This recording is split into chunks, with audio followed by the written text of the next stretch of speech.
वृंदावन के अंदर जो हादसा हुआ उसने झंझोड़ा सबको, और उसके अंदर मौत का आंकड़ा भी बढ़ा पिछले दिनों में, और पंजाब से फैमिलीज थी, अब इलाज के लिए उनको देखना पड़ रहा है, भटकना पड़ रहा है, क्योंकि वृंदावन से एक फैमिली श्वेत जैन की जो हमारे साथ हैं उस हादसे का शिकार हुए, खुद पानी में डूबे, आईसीयू में रहे। उसके बाद वृंदावन से कल रात पीजीआई आए, लेकिन इनका ये कहना है कि पीजीआई के अंदर वो इलाज उस तरीके से नहीं मिला और एक प्राइवेट हॉस्पिटल में इनको आना पड़ा। श्वेत जी, अब क्या हुआ जब आप पीजीआई, पहले तो वृंदावन से पीजीआई आए, क्यों आए, और पीजीआई में क्या हुआ, इलाज उन्होंने दिया नहीं, और अभी आपके मदर क्योंकि हैं उनकी कैसी कंडीशन है? सर पीजीआई में वहाँ जब वृंदावन में थे हम, इलाज हो रहा था, कम से कम 2 से 3 दिन हो गए थे उनको आईसीयू में ही थे, पर उनका जो सीपीआर लेवल है वो बढ़ रहा था, डे बाय डे इंक्रीज हो रहा था। वो जो उसकी मैक्सिमम वैल्यू है 50 है, पर वो उनका 260 तक हो गया था। तो उन्होंने कहा भी हमने सारे एंटीबायोटिक वगैरह लगा के यूज़ करके देख लिए, अगर आपको कई और बड़े डॉक्टर के पास रेफरेंस चाहिए तो हम दे देते हैं। वहाँ उनका इलाज जितने दिन रहे उनका इलाज बहुत बढ़िया चला। और जब मैं पीजीआई में आया सर, यहाँ पर सर यहाँ रात हम पहुँच गए थे, 8:30 के करीब पहुँच गए थे। तो यहाँ पर जब पीजीआई में आए तो मतलब इतना ज़्यादा बुरा हाल था, हमने मम्मी को खुद एम्बुलेंस से नीचे उतारा, खुद हम अंदर स्ट्रक्चर अंदर खुद लेकर गए हैं, और वहाँ पर कोई सुविधा नहीं थी। आपने बोला जाके डॉक्टर्स को कि ऐसे हम वृंदावन मैंने से बहुत कहा, मैं तो भागा फिर रहा था क्योंकि मेरी माँ थी और उसके सांस का बहुत बुरा हाल था, सांस वो ले नहीं पा रहे थे जल्दी। जी जी, बस मैं ये कहना चाहता हूँ सबसे, मतलब मेरी मम्मी अब प्राइवेट हॉस्पिटल में है, तो किसी भी तरीके उनकी जो मदद हो सके ज़्यादा से ज़्यादा हो जाए, क्योंकि इन्होंने जो खर्चा है कम से कम 80-90 हज़ार रुपये एक दिन का है। उसमें क्या बताया उन्होंने, क्यों खर्चा है? उन्होंने इसलिए कहा है, कह रहे जो वेंटिलेटर का अकेला खर्चा है जो हमारा 30,000 रुपये, बाकी टेस्ट वगैरह हो गए या दवाई मेडिसिन उनकी जो लगी हुई हैं, मशीनें वगैरह काफ़ी लगी हुई हैं। अभी उनकी कंडीशन जो है काफ़ी ज़्यादा क्रिटिकल है। पीजीआई में डॉक्टर्स ने भी नहीं देखा, या उन्होंने बोल दिया कि आप कहीं और ले जाओ?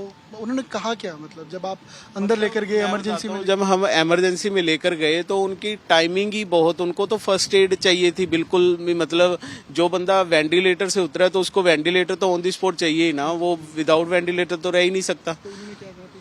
तो जब अंदर गए 15 मिनट तो कोई हुआ ही नहीं। पहले कह रहे थे कार्ड बनवाओ, पहले कार्ड बनेगा फिर उसके बाद होगा, अगर हम आए इमरजेंसी में तो कार्ड का बहुत बड़ा इशू है ना। आप भी उस हादसे का शिकार हुए थे? मैं भी उस हादसे का ही शिकार था, और मेरे को भी, मैं भी हुआ यूं था जैसे हमारी नाव थी उसमें काफ़ी जैसे 20 से 25-30 जने सवार थे। वो नाव वाले ने जब वो आगे ले गया, काफ़ी ज़्यादा आगे ले गया था, वो कम से कम 25 फुट गहरा था वो। तो उसमें हुआ क्या, कोई बम्बू पुल सा होता है ना जो पिप्पे का पुल कहा जाता है, हाँ, तो वो टूटा हुआ था, उसका कार्य चल रहा था, तो वो उसको इधर को धकेल रहे थे, तो हमारी नाव जो थी वहाँ पे खड़ी हुई थी भी ये रिपेयर हो रहा है, आप थोड़ी देर रुक जाओ फिर बाद में चले जाना। पर किसी तरीके नाव आउट ऑफ कंट्रोल हो गई, वो पुल के बीच में लगी, जैसे ही उसके वो लोहे वाले पुल में लगी है, साथ ही नाव पलट गई और हम सभी पानी के अंदर चला गया था।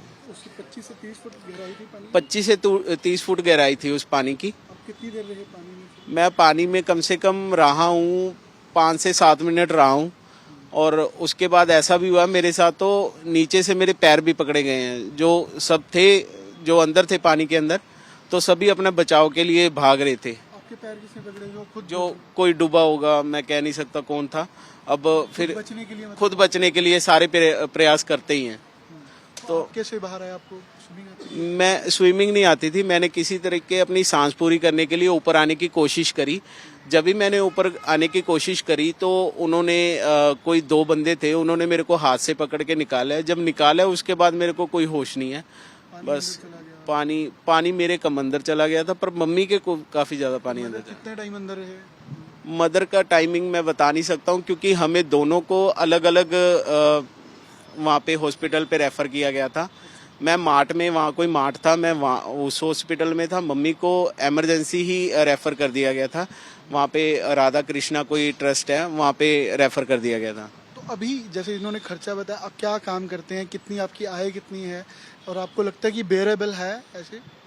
वेरिएबल तो देखो बिल्कुल भी नहीं है, क्योंकि मैं सैमसंग में एज ए सेल्स प्रमोटर ही काम करता हूँ और मेरी जगराओं में ही काम करता हूँ। मेरी सैलरी अप्रोक्सीमेटली 15 से 20 हज़ार है, कभी यही है। और आपकी आप ही मैं सिंगल अर्निंग हैंड हूँ, पापा की डेथ हुई है और बस। क्या लोगों से क्या मदद आप चाहते हैं कि यार आपने जैसे पंजाब के अंदर तो 10 लाख का कार्ड चलता है, इंश्योरेंस कार्ड, वो आपका नहीं बना हुआ या सरकार कोई मदद कर सके? नहीं, 10 लाख का कार्ड तो बना हुआ था, पर इस हॉस्पिटल में वो नहीं चलता है। इसमें नहीं नहीं चलता है वो।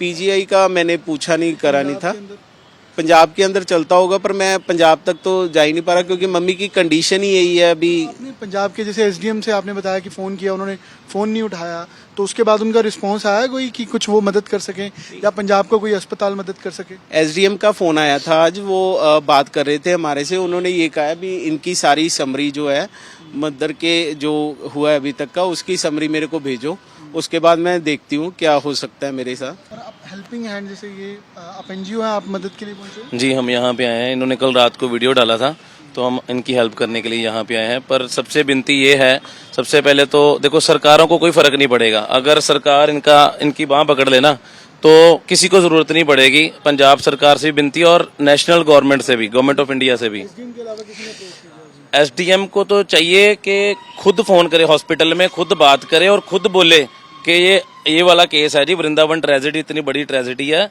इससे कोई चार्ज नहीं करना, सरकार करेगी जो भी करेगी, खुद बात करो सरकारी सिस्टम से। चाहता हूँ भी सरकार मतलब मेरा हल करे किसी तरीके, सरकार सारा जो खर्चा वगैरह का है देखे, सरकार मेरी हेल्प करे बस। अभी मदर की आपकी कंडीशन कैसी है? सर अभी मदर की कंडीशन थोड़ी क्रिटिकल है, क्योंकि उनके जो कह रहे हैं जो मतलब इन्फेक्शन है वो काफ़ी ज़्यादा बढ़ चुका है, ठीक है, और वो कह रहे हैं ऑर्गन्स में भी काफ़ी इफेक्ट कर चुका है वो, तो अभी डॉक्टर देख रहे हैं।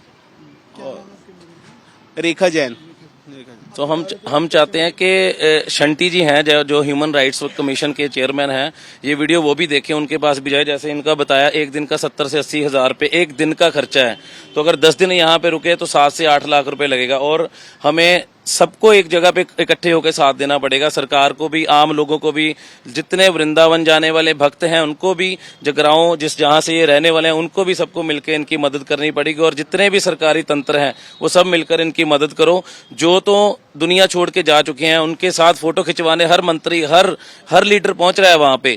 इतने लोग आ चुके हैं उन लोगों के घरों पे जिनकी जान जा चुकी है, सबके पास सब आ रहे हैं और फोटो खिंचा के अपने सोशल मीडिया पे डाल रहे हैं कि हमने ये किया वो किया। और जो जिसकी जान खतरे में है उसके पास अभी तक कोई नहीं आया आपके सिवा। सो हम यही चाहते हैं कि आप मदद करें सारे।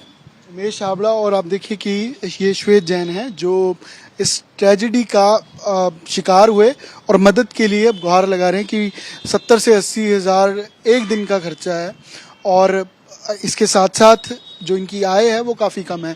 सरकार को चाहिए या कोई एनजीओज या हेल्पिंग हैंड कोई भी हो सकता है वो आकर इनकी मदद करे। कैमरा पर्सन गुंजीत साथ अमन भारद्वाज, चंडीगढ़ आज तक।